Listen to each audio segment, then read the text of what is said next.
ithil ngai tua danu diklo hian khat atom na dia ka gi nu chu khalam dam lo na kha sap tuam te mo puwa kina ikoya salam dam lo na kha mimal mo puak mimal ki ke padam dina ikoya lungsim dam lo na pin kha phok kha kin le inei ke hi lungsim dam lo te sap tuamina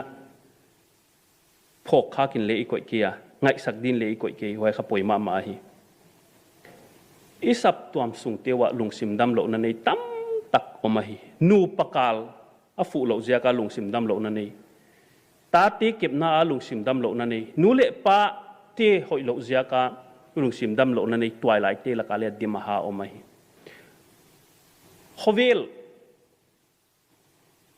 palna a buaina tuam to zia ka lungsim dam lo na nei tam tak oma hi sepna a pressure sang tak to zia ka stress sang tak nei le hun khop ki oma hi hiai te I solve